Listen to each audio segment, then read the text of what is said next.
Wisdom. Wisdom, chapter 2, verse 23 to 24.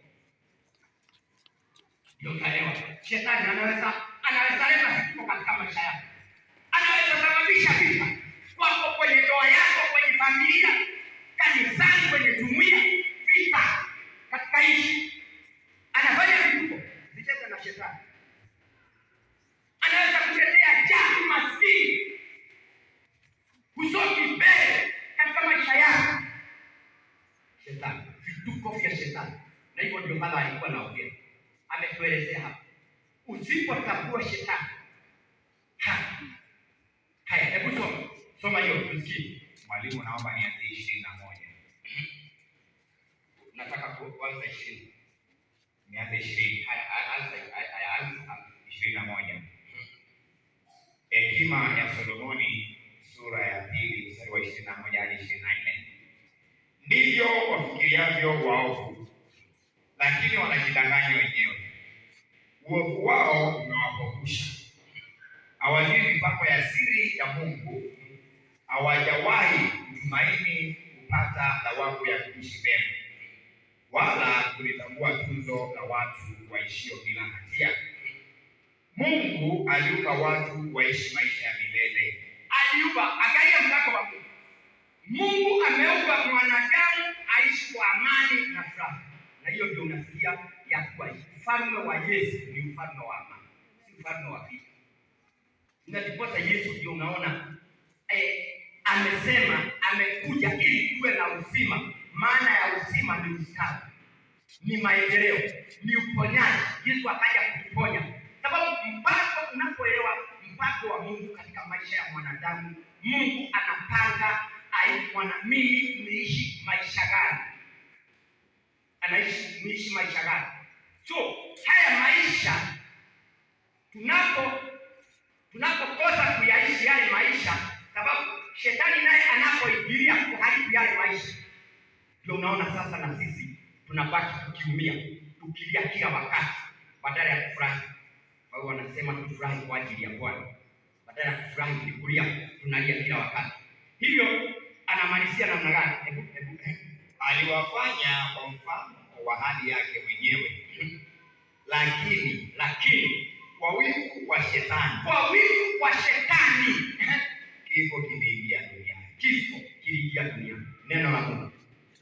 Maana ya kifo, hakuna communication, hakuna maendeleo, hakuna chochote, magonjwa, shida. Hiyo kila wakati imani yako imeisha, mambo mengi, sababu shetani kwa ajili ya wivu. Hiyo Biblia inasema kwa ajili ya wivu wa nani? Shetani.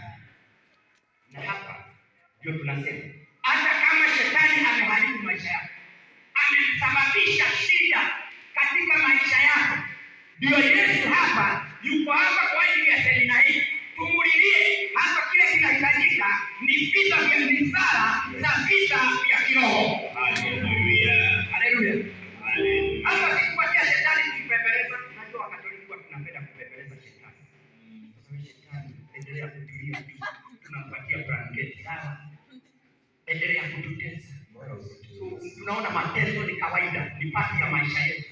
Yesu alisema kila mtu ashukue msalaba wake na ajitwike na anifuate. Wewe shetani amekwambia wewe ndio anakuhubiria na huu ni msalaba. Wewe hujui shetani anakuadamisha katika hayo mateso na Yesu Kristo. Mimi leo wiki ya kutambua na kuambia shetani ambao amefunga biashara yako. Shetani leo ameniletea magonjwa.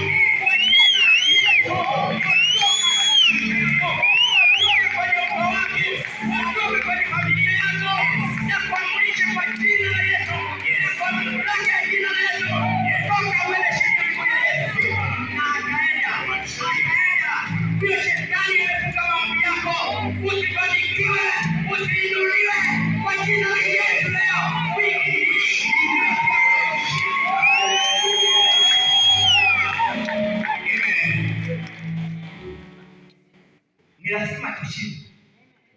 Kwa maana Yesu yuko upande wetu. Yesu yuko upande wetu. Najua kuna wimbo tunaimba. Haifai tena mimi kunyanyaswa na yule ibilisi maishani mwangu haifai tena mimi kunyanyaswa na yule ibilisi maishani mwangu haifai tena mimi kunyanyaswa na nani? Na ibilisi katika maisha ya nani? Wewe ukitaka kuendelea kuishi maisha ya mateso, so endelea. Inalingana na sheria. Wewe unasema shetani anakuletea shida, nakwambia hii ni kawaida. Huu ni msalaba. Endelea kubeba msalaba yako.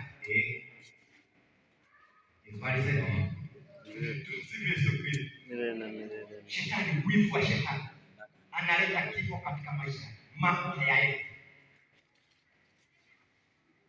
Mambo yako hayaendi. Si ya kiroho, si ya kimwili. Jina la Yesu lipewe. Amen. So, tuingie jambo lingine. Mateso yanasababishwa na nini mengine? Singine mateso inakuwa ni mapenzi ya Mungu katika maisha yetu. Inaweza kuwa ni mapenzi ya Mungu katika maisha yetu. Unaposoma First Peter chapter 2 verse 17, utaweza kuelewa mambo mengine Mungu anapenda tuyapitie shida zingine. Kumbe ni mapenzi ya Mungu katika maisha yetu. Ni mapenzi ya Mungu. Hapa hakuna shetani, hakuna dhambi, hakuna kitu chochote. Hakuna. Hebu soma First Petero wa kwanza sura ya 3 verse 17. Inasemaje?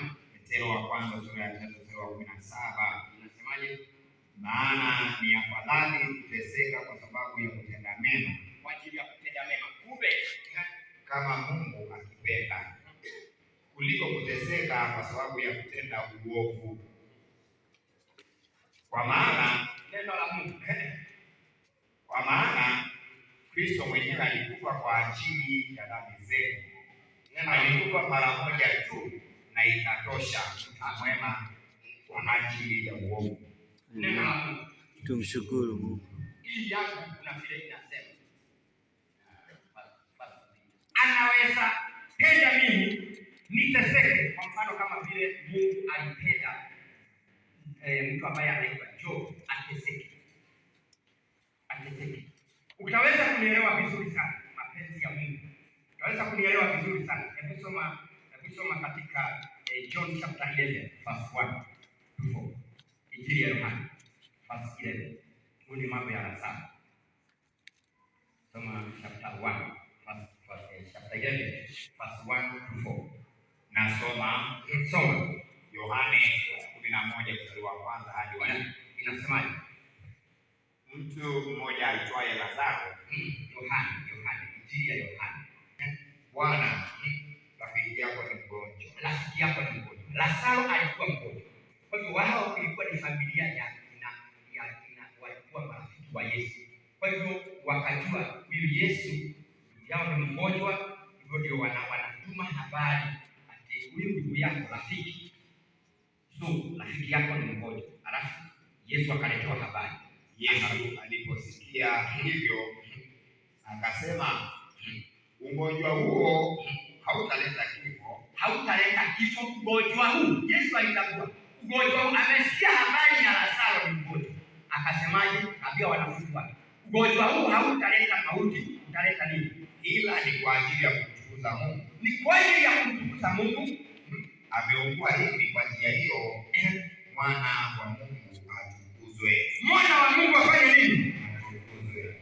Na kisoma habari ya Lazaro, hata wakati alipokufa na Yesu akaenda baada ya siku 4, Mungu alitukuzwa ama hakutukuzwa?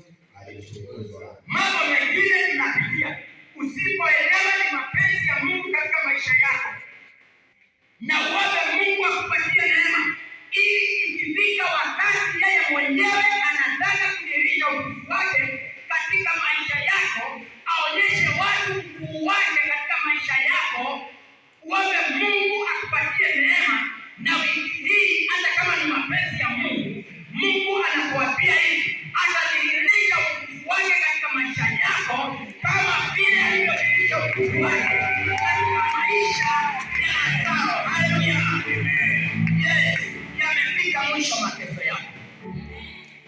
kusoma Injili ya Yohane 10 na ngapi? Injili ya Yohane 9 kuanzia 1 hadi 3. Inasemaje? Yesu alipokuwa akipita alimwona mtu mmoja kipofu tangu kuzaliwa. Basi wanafunzi wakamuuliza, Mwalimu, ni nani aliyetenda dhambi, mtu huyu ama wazazi wake? Ni nani? Wanamuuliza, huyu ni kipofu, amezaliwa tangu mtoto. Anauliza ni nani aliyetenda dhambi. Yesu akatoa jibu, sababu wote mawazo yao yalikuwa, ukiona huyu ni kipofu, na hiyo ndio unaona watu wanakuambia, unaona vile anateseka ni kwa ajili ya dhambi zake, na vile analiga. So wewe wacha watu waone malipo katika maisha yako, lakini kama unateseka kwa ajili ya Mungu, sasa Mungu atadhihirisha utukufu wake katika maisha yako, wataona nguvu za Mungu katika maisha yako. Haleluya. Jina la Yesu litukuzwe. Amen. Alafu kawaje?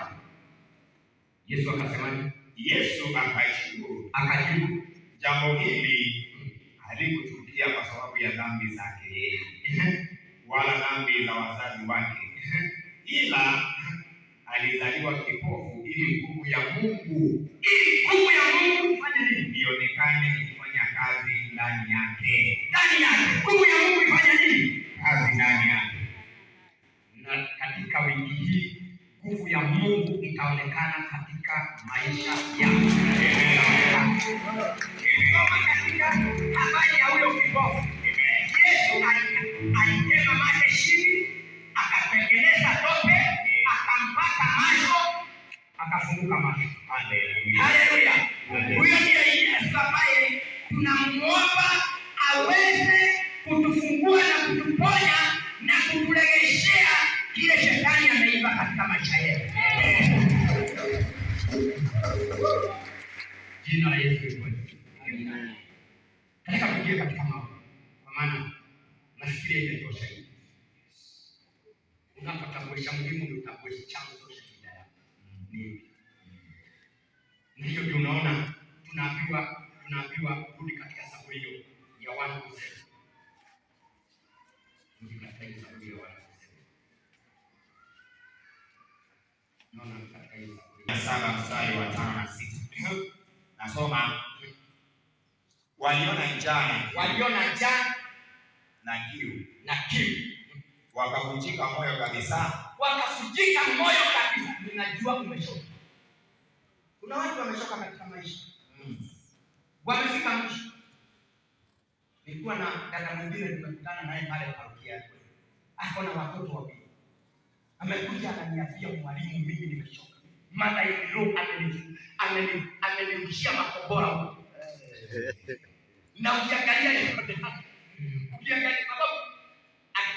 alikutana na Father Yiro akamwambia, umekuja kukolewa katika hii bomu na kijana wangu walikuwa biashara. Akamwambia ukweli, alikuwa hafahamu vile baba yake anamwambia, sababu babake aliachana na huyo mke akaenda na akaoa mke mwingine. Unafikia huyo mwanamume kutoka hiyo kulikuwa na amani. Akaambiwa na Father Yiro, wewe ndio utashinda zile vita. Huyu mwanamke ni mbaya, ako na vitu vingine, nguvu za giza. Sasa huyu dada ameng'ang'ana, ako na watoto wawili, amepigwa vita na Father Yiro, amefika mwisho, analia. Nikawa huyu ameshoka. Na unajua mtu akichoka, hiyo ndio unasikia mtu anajua, hiyo ndio unaona mtu anafikia kuhama mpaka kanisa. By the way, kama kanisa sio solution. Tumsifu Yesu Kristo. Lakini hata kama umefika mwisho, Yesu yuko hapa kukuinua. Yesu yuko hapa kukupatia. Yesu yuko hapa kukulia njia. Yes. Hata kama tumefanya dhambi, hatutaruhusu shetani atusukume mpaka kwa ukuta. Ni wakati na sisi tunageuka sasa. Tumwambie shetani haleluya. Simama na jina la Yesu. Unamwambia simama na jina la Yesu. Kisha kwa ukuta sasa.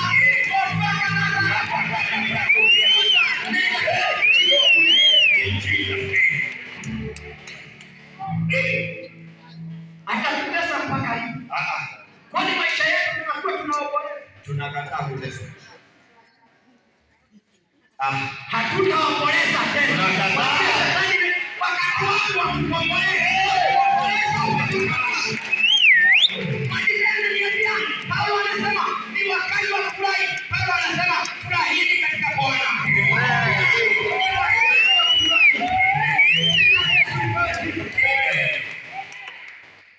Lazima kieleweke.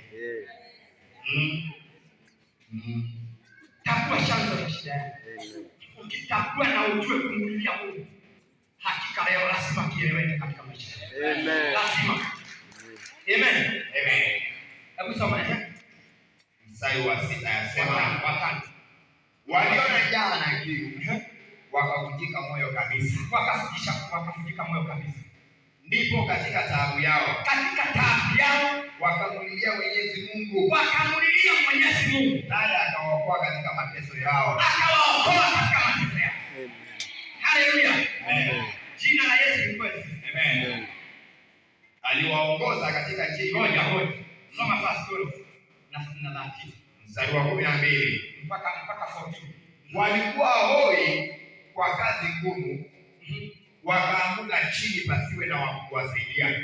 Katika maisha hakuna mtu. Ndipo katika taabu yao wakamlilia Mwenyezi Mungu. Hao watu walikuwa wanatatua shida zao. Walikuwa wanatatua. Naye akawaokoa katika mateso yao. Akawaokoa katika mateso yao. Aliwatoa katika giza na ukiwa. Aliwatoa katika giza, yaani minyororo yote ya shetani. Hata kama umepelekwa kwenye makaburi, hata kama umewekwa kwenye bahari. Najua nilikuwa naombea dada mwingine. Nilikuwa na semina pale Mombasa. Sasa kulikuwa na semina ya wanakara. Nikawa sasa namwombea na ninaomba. Ninapoomba mapepo mara ya kwanza ninaombea huyo msichana yanaondoka. Ndio nikauliza siku ya tatu, kwa nini mnarudi? Yakaniambia, mapepo yakaniambia, tumeiba destiny yake. Ndio nikajua kumbe shetani anaibaka destiny ya mtu. Mimi ninakuambia hata kama destiny yako imeibiwa na shetani, huu ndio wakati wa urejesho.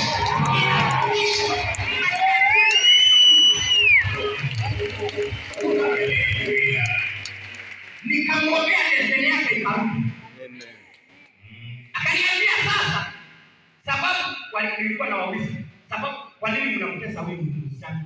Kwanza ni mama ako na watoto wawili. Anaamka kila wakati.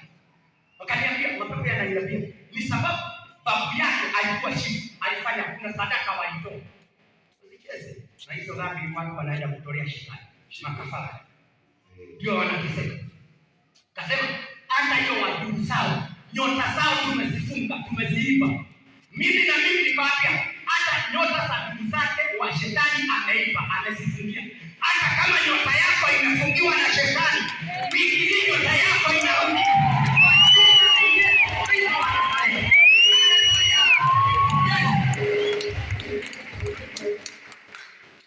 Lazima maisha yetu yakae sawa sawa.